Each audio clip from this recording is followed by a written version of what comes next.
Hello, welcome to Reely Rated, the movie review podcast. I'm your host, Mitchell Stevens. And I'm your co-host, Jess Andrews, and we have been experiencing some technical difficulties this episode. Yes, we pretty much recorded an entire episode and then realised that Jess's application had failed. Sorry, it's my fault this time. So rather than not give you an episode, we're going to do a quick 20 minutes talking about the film. And we might go on longer if we get into the flow of things. Just that it's a bit hard for us to redo an entire episode, having already spoken about a lot of the plot points and stuff. But it's no one's fault. It's just technology. This happened with me and Anastasia, which is why you never got an episode of Anastasia. But this time we're going to at least try to give you a very small a token. Yeah, so we thought we'd give you a small episode of Indiana Jones, but we're going to carry on from where we were talking rather than go over what we were talking about. But as a very brief recap, we were talking about the characterization of the females in the film, and how Marion is extremely annoying. She could have been written better. We were talking about the tone, about the 1930s serial theming, which we think maybe plays into a lot of the issues that we had. We were talking about the similarities to The Mummy and to Pirates of the Caribbean. And I was laughing at how so many references from other things I've watched are in this, or rather from this. Yeah. And how I didn't realise, so that was funny. But yeah, what were we talking about just before I realised that everything had frozen on my computer? So I was talking about how I feel like the villains were a little bit lacking. Yes. So when I looked up Lawrence Kasdan, I read that he was a bit annoyed because he was hoping for the relationship between Marion and Bullock to be a little more developed, not necessarily romantic, but I think there was meant to be a connection that the two have, which wasn't fully realized, because I think Spielberg and Lucas sort of trimmed it down quite a lot. You can see the remnants of it though, can't you? You can see how there are just little bits, little tiny things, when he puts his jacket over her and stuff when they're outside, and when he's no, when he throws her into the thing. Yeah, I think that it probably could have been improved with that, to be honest. But I do understand about runtime. And it is 2 hours long, which isn't long by today's standards, but I worry in Lucas's hands and Spielberg's hands that it could have become a little bit too because if Marion is already being used as a more serial girl, the more kind of damsel in distress, I feel like her involvement in a relationship like that could have been a bit more rapey. I would worry that that's the sort of a direction that they would have gone in. Yeah, well, there's already just a complete subtext of her being objectified, isn't there? Like I was just saying before it cut out, that in the beginning it did seem, like you said, that it does seem that she's going to be a really active sort of protagonist character that's going to, give as good as she gets and be really useful to the mission. And it does seem that way. And then suddenly, like you said, when they get to Cairo, it all goes out the window. And suddenly all they can talk about is what she's wearing. Or, you know, focusing on the romance aspect of their relationship, which for me is completely lacking in chemistry as it is. So it kind of loses. And the dress is horrible anyway. The dress is fugly. Well, it's the 80s, isn't it? So yeah. But it does nothing for her figure.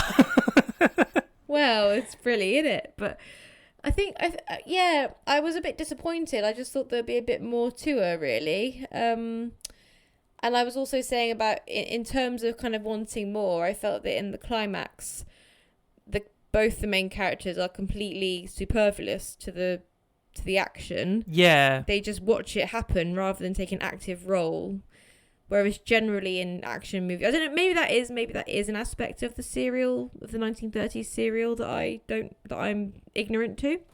But for me, it was lacking. I was wanting a bit more, really.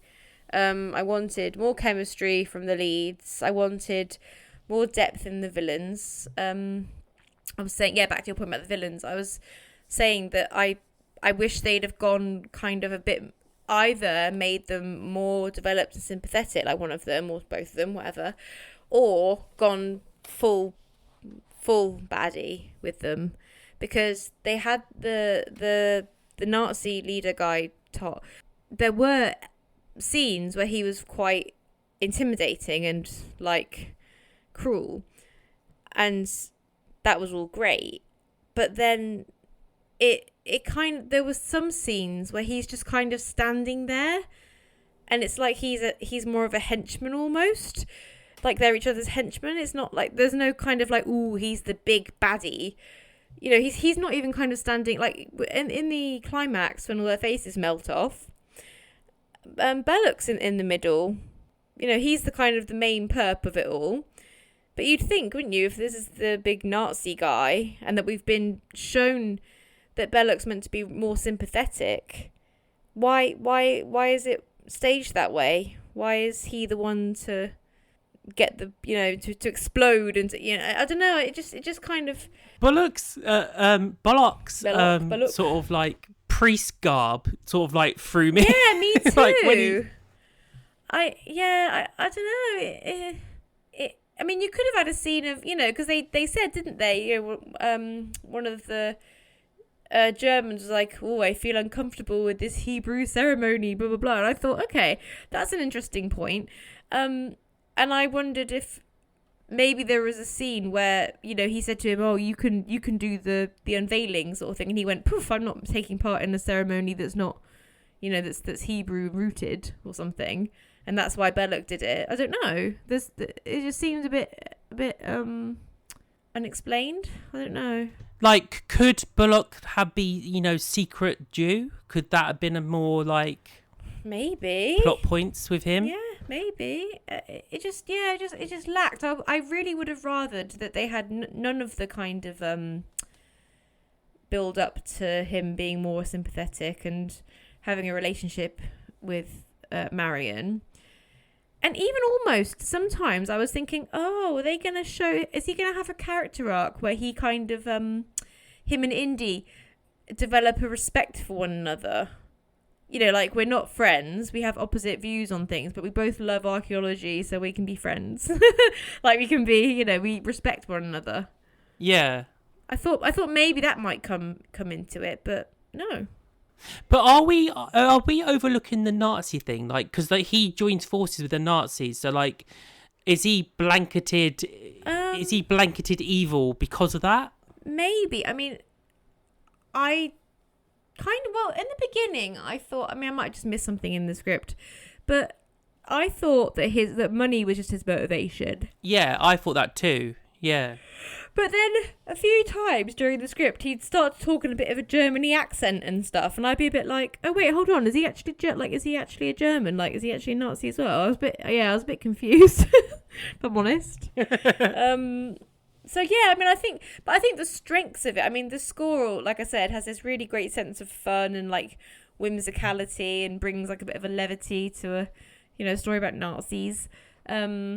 It gives you that really fun adventure feel.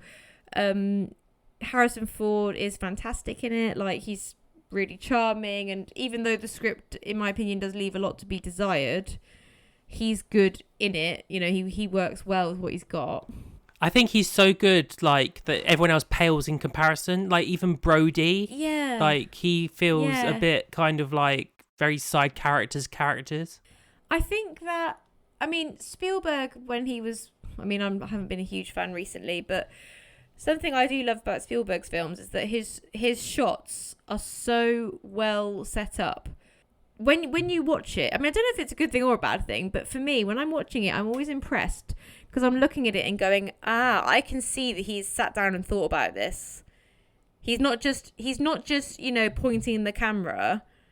he's looking at what's happening in the scene and he's going, how can I best show what's going on with the least amount of frames and have a dynamic set of things going on at once. And you can see it I watched Jaws this morning as well, and you can see it there as well. It's really fascinating.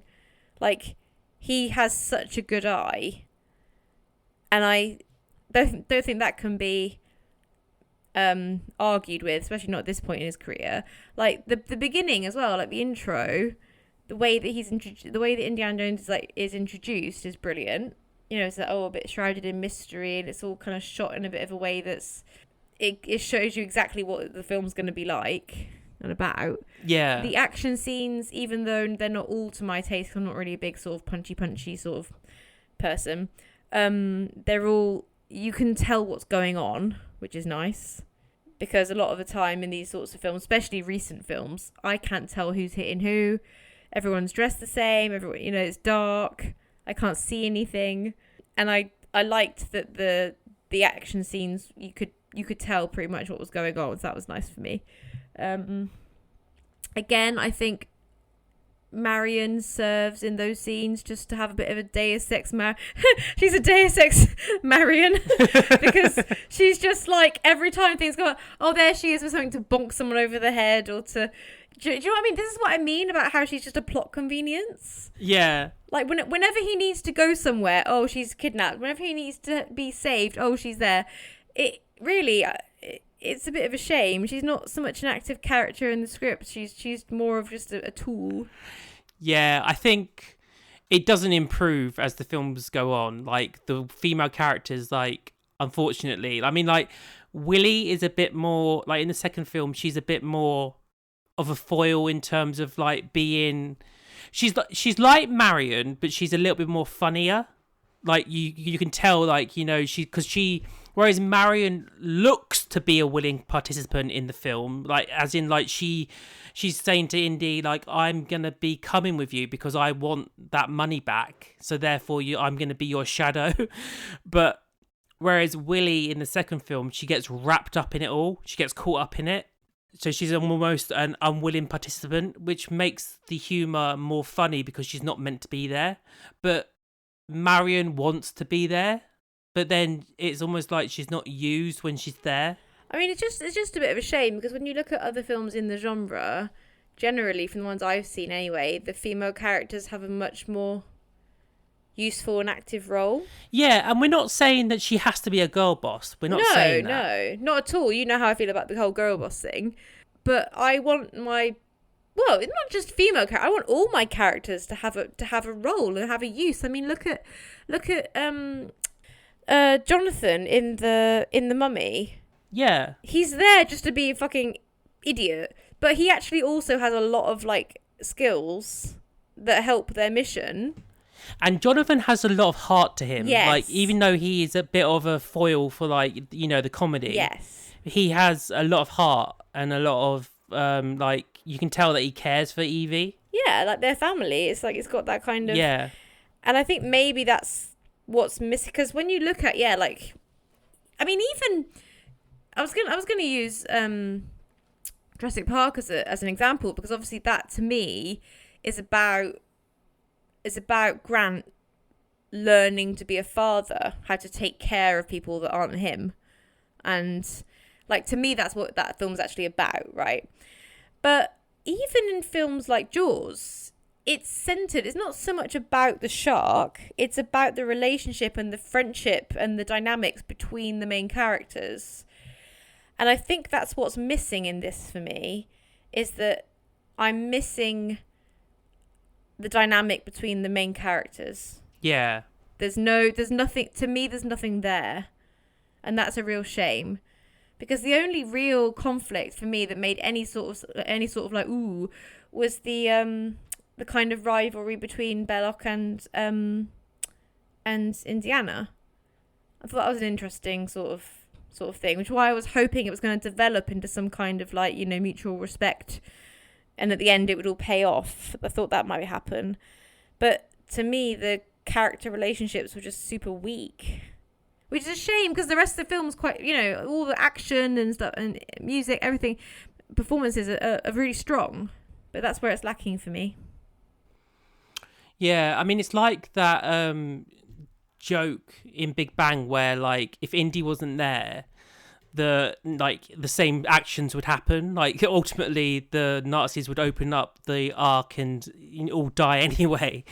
But I do think it's something that they actually work on in the subsequent sequels. I think, like, they realized that that there was a lot more passivity between the main players, and I think they realized that, and they actually sort of rectify that in the other films.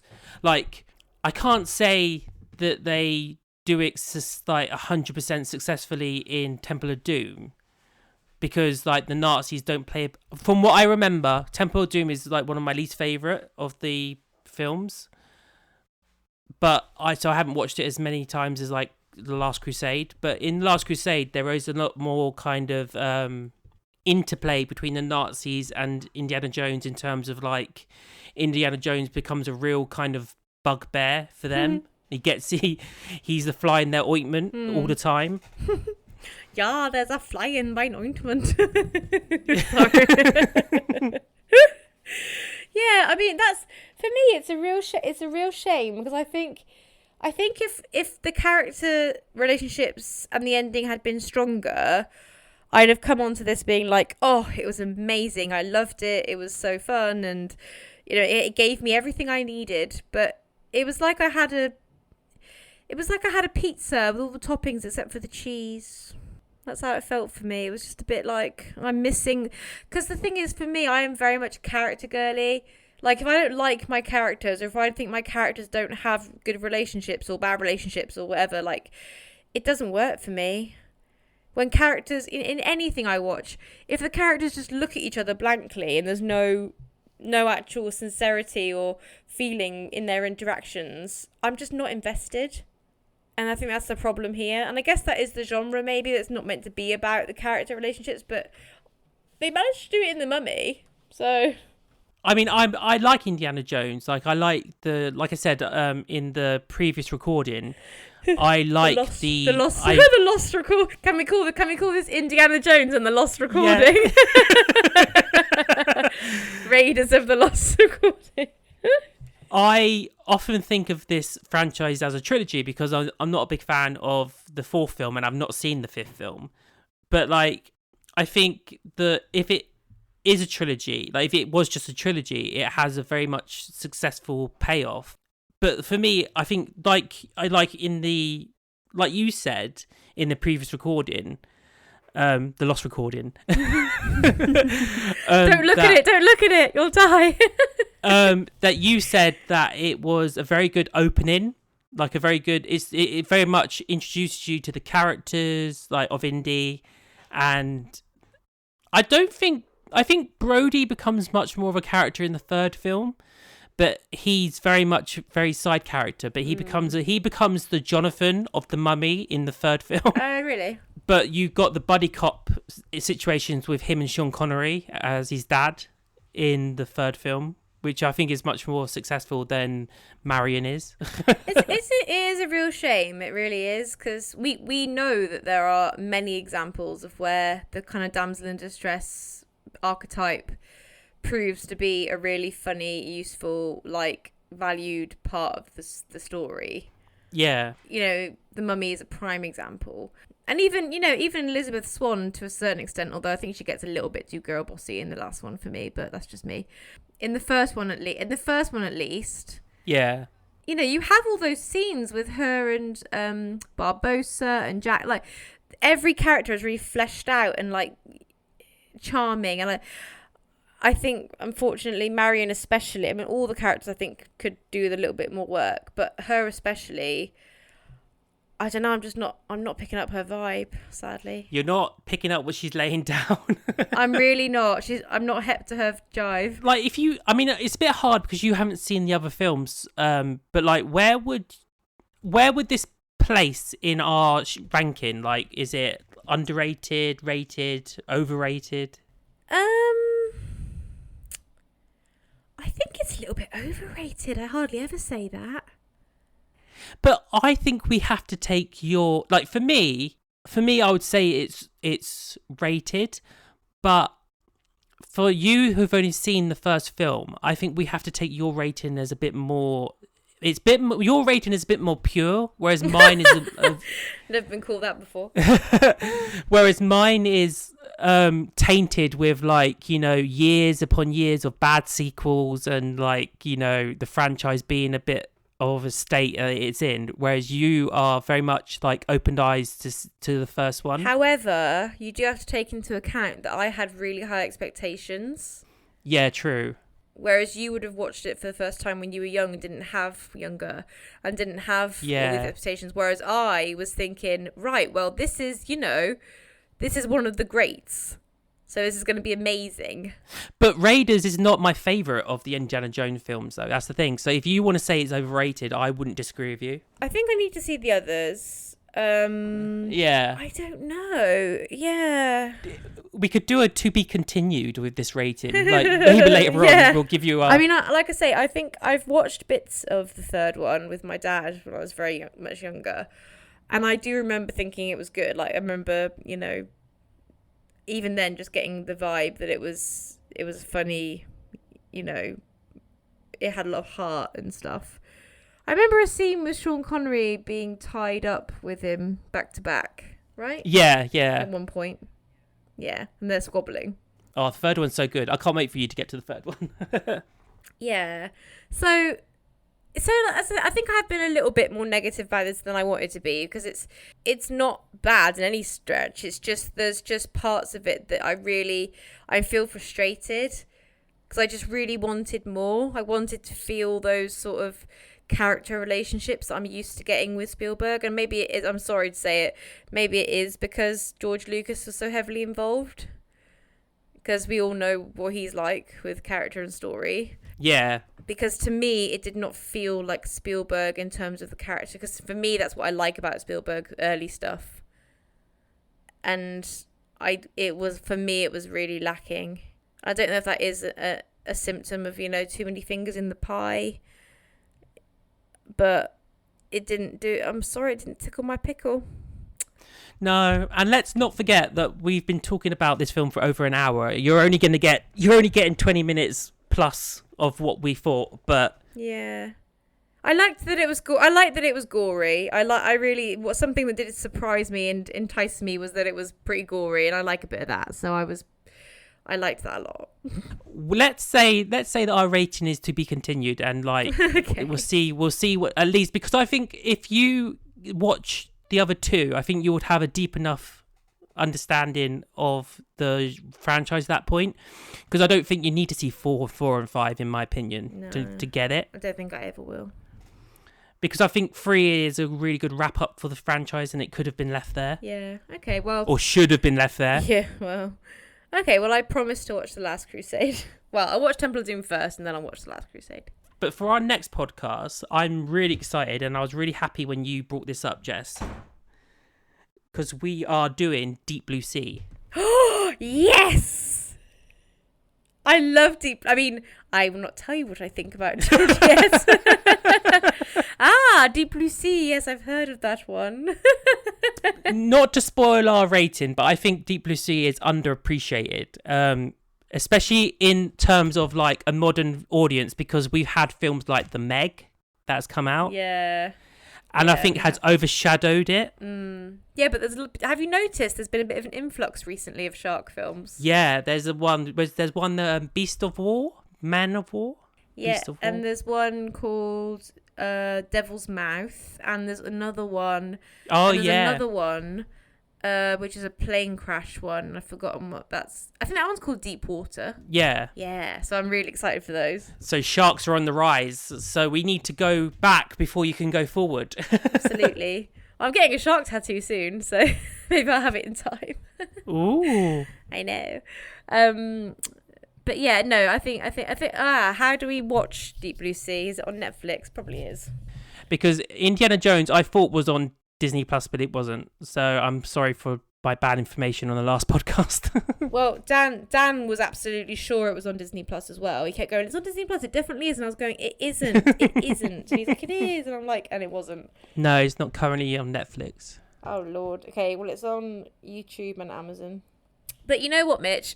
Most people have probably got it on their DVD shelf.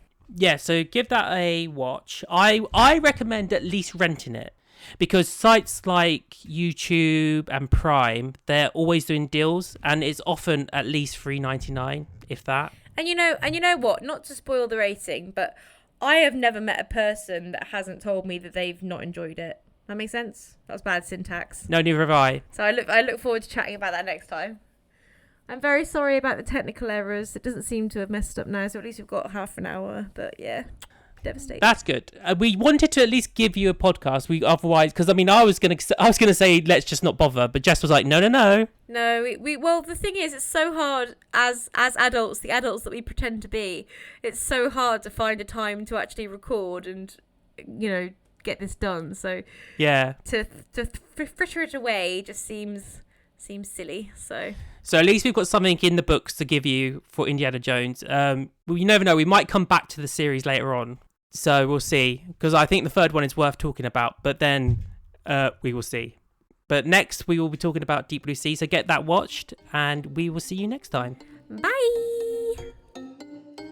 You've been listening to Reely Rated, a movie review podcast. If you've enjoyed this episode, why not dive into our archives and catch up on the movie reviews you might have missed? And have your say by sending your own thoughts and questions of the films we've discussed so far to reelyrated@gmail.com. Until next time, film fans.